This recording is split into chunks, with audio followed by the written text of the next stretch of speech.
தமிழக வெற்றிக் கழகத்தின் கட்சி கொடியில் இடம்பெற்றிருக்கூடிய யானை சின்னத்தை பயன்படுத்த தடை கோரிய வழக்கில் பதிலளிக்க விஜய்க்கு தற்போது நீதிமன்றம் உத்தரவு பிறப்பித்திருக்கிறது.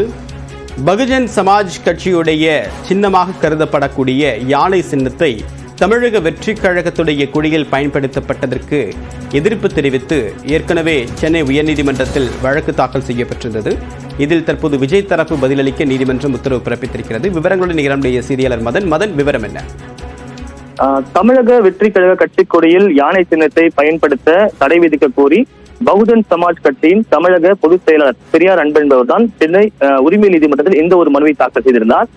இந்த மனு இன்று நீதிபதி சக்திவேல் முன்பு விசாரணைக்கு வந்தபோது பகுஜன் சமாஜ் கட்சி தரப்பில் ஆஜரான வழக்கறிஞர் பி ஆனந்தன் பகுஜன் சமாஜ் கட்சி தேசிய கட்சியாக அங்கீகரிக்கப்பட்ட கட்சி என்றும் அந்த கட்சிக்கு யானை சின்னம் ஒதுக்கப்பட்டுள்ளதாகவும் இந்த சின்னத்தை அசாம் தவிர மற்ற மாநிலங்களில் பகுஜன் சமாஜ் கட்சி மட்டும் பயன்படுத்த வேண்டும் என்றும் வாதிட்டார். அதே போல நடிகர் விஜயின் தமிழக வெற்றிக் கழக கட்சி கொடியில் யானைகள் இடம்பெற்றிருப்பது தேர்தல் சின்னங்கள் விதிகளுக்கு முரணானது என்றும் வாதிடப்பட்டது. ஏற்கனவே தொடர்பாக தேர்தல் ஆணையத்திற்கு தான் புகார் அனுப்பிய போது தமிழக வெற்றிக் கழக கட்சி இன்னும் தேர்தல் ஆணையத்தில் பதிவு செய்யப்படவில்லை என்றும் பதிவு செய்யும் போது இது தொடர்பாக முடிவெடுக்கப்படும் என தேர்தல் ஆணையம் தெரிவித்ததையும் இன்று குறிப்பிட்டார்.